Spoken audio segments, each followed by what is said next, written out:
Today's headline is Captain Kidd, the true story of the famous old pirate. The subheadline says, evidence that he was really a member of the Y.M.C.A. Hanged at execution dock, still he was not really bad. This article originally came from the Standard. It says, the name of Captain Kidd is as familiar as the hero of a nursery rhyme, but how few there are who know his story. He was a pirate who roamed the sea, scuttling ships, murdering seamen, plundering cargoes, and burying treasures, who was captured as a pirate, tried as a pirate, hanged as a pirate, and who righteously stands as a type of all that was at once most dreadful, most mysterious, and most romantic in piracy. This, in brief, is his commonly accepted biography, and yet Captain Kidd was neither tried nor hanged for piracy, and there is grave reason to doubt that he was a pirate. In the latter part of the 17th century, William Kidd, a Scotchman by birth, was captain of a packet ship plying regularly between New York and London. He was a man of comfortable means, and one of the most respected inhabitants of New York. In 1692, after marrying the widow of a sea captain who had left a considerable estate, he took up his residence in Hanover Square, where he remained until the land in the vicinity of Nassau and Liberty Streets was laid off into building lots, when he purchased a lot there and built a mansion upon it, in which he lived at the time of the voyage that was destined to make him so unhappily famous. At this period, New York was a market for piratical plunder. Her merchants, under cover of legitimate commerce, trafficked along the African coast with the pirates of the Indian Ocean, and so profitable was this traffic that efforts to suppress it aroused intense feeling here and ultimately became an absorbing topic of political debate. In 1695, Robert Livingston of Albany was a passenger with Kidd, and during the voyage to London, the captain and his wealthy passenger frequently discussed the subject. Later in the voyage, their discussions took a practical turn, and it was agreed that they should organize a cruise under the king's commission against the Indian Sea pirates, their compensation, in lieu of government pay, to be a share of the plunder captured from the pirates. The plan was proposed by Livingston.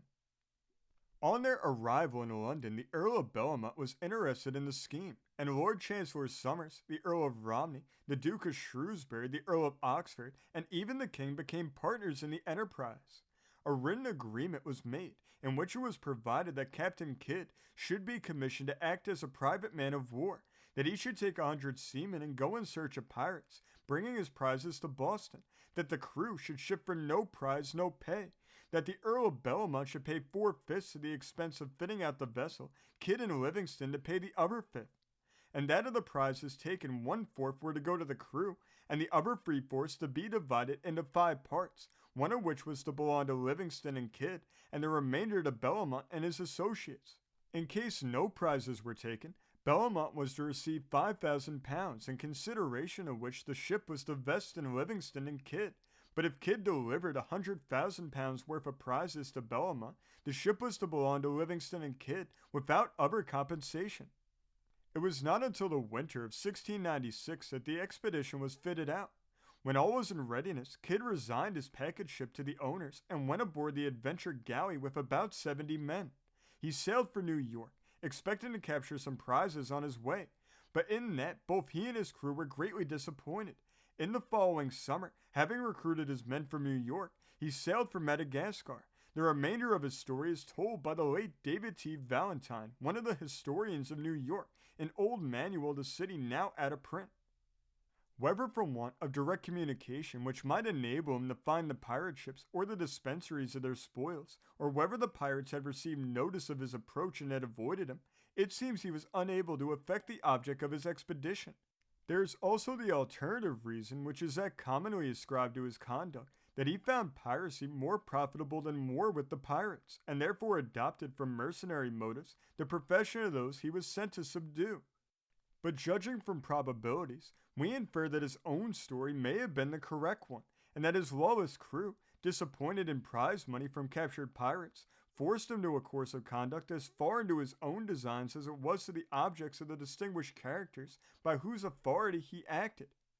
They took 3 or 4 vessels, the most valuable of which was a ship of 400 tons, called the Queen Merchant, laden with treasure and East India goods. With the Queen Merchant, Kidd, having abandoned the Adventure galley to a portion of his crew, commenced his return to America. He was aware, however, that under the best explanation he could give of his conduct, he would be greatly censured. He therefore, in the first instance, made the Danish island of St. Thomas and solicited protection, which was denied him. Thence pursuing his course toward an island called Muna, between Puerto Rico and Hispaniola, he met on the way a large sloop commanded by one Henry Bolton.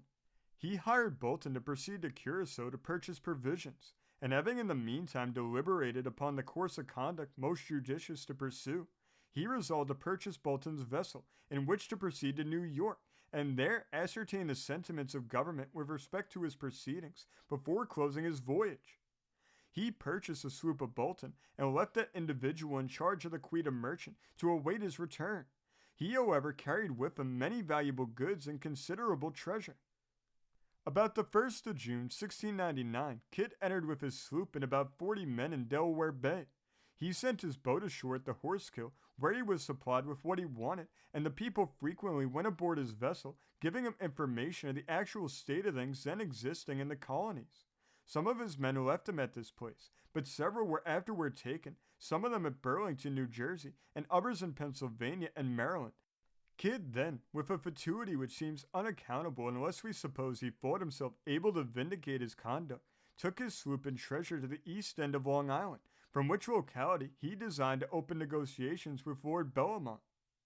Having given notice of his arrival to his friends in New York, one of them named Emmett was sent out to him, for whom he opened a correspondence with Lord Bellamont then in Boston. Through Emmett, Kidd made known to Bellamont his existing circumstances at Long Island, that he had left the Moorish ship Quita Merchant in a creek on the coast of Hispaniola with goods to the value of 30,000 pounds,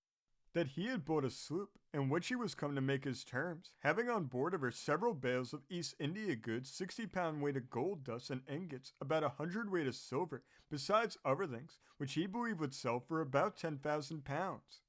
He protested his own innocence, and asserted that he would make it appear that his men forced him, locking him up in the cabin of the Adventure Galley while they robbed 2 or 3 ships, and that he could prove this by many witnesses.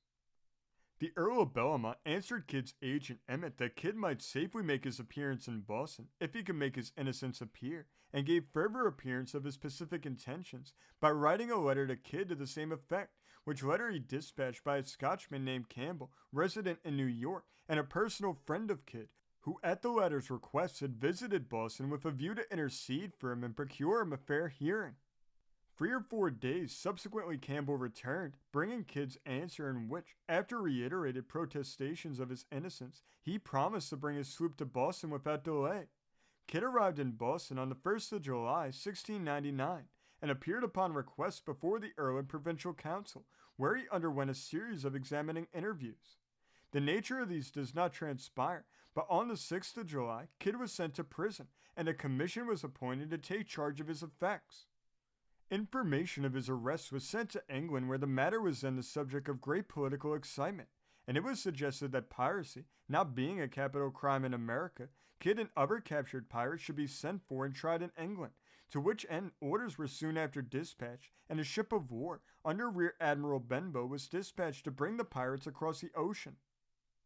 It is supposed that by this time, Kidd was forced to appreciate his position and to foresee his danger, for he was on all sides surrounded by enemies. On the one hand, Lord Bellamont, who had involved the stability of the great Whig party in England by bringing its leading members, and even the king himself, into direct pecuniary connection with an expedition which had beyond doubt resulted in a piratical voyage, could not encourage Kidd in any manner without laying himself open to the taunts which were already flung at him from his opponents. And on the other hand, were the opposite faction even to admit the possibility of Kidd's innocence, they would lose the political capital thus afforded, the strength of which depended solely upon Kidd's personal guilt, as it was with him alone the great functionaries had held correspondence.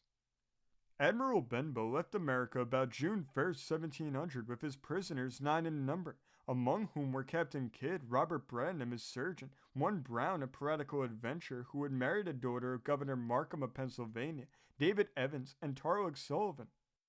Kidd was not put upon trial for piracy, but was indicted and convicted of the murder of William Moore, one of his seamen, whom he struck with a bucket for insubordination, and death resulted from the blow. Whatever policy dictated this form of prosecution from the fear of the character of the disclosures, which might result from an indictment for piracy, in which the nature and origin of the whole expedition would be open to examination, and thus additional fuel might be added to the popular excitement which had already so greatly harassed the government party, or whether there were reasonable doubts of the ability of the prosecution to convict Kidd of piracy, is a question of surmise. It is certain, however, that if the sacrifice of Kidd was determined on, the probability of his conviction for the murder of Moore, where the question was simply with what intent the blow had been struck, was almost a certainty before a jury of a country where the prejudice was strong against him, and who could readily infer an intent which could construe the crime into a fatal one of its perpetrator. Captain Kidd was hanged at Execution Dock in the city of London on the 12th day of May, 1701. This story came from the great state of Massachusetts, being reported in the Boston Sunday Globe of April 13, 1888. Thank you for joining us today. If you want to continue to uncover all of America's lost and forgotten history, then remember before you leave to hit the subscribe button, hit the notification bell, and remember to like and comment below. And we'll see you next time on Americana Archives.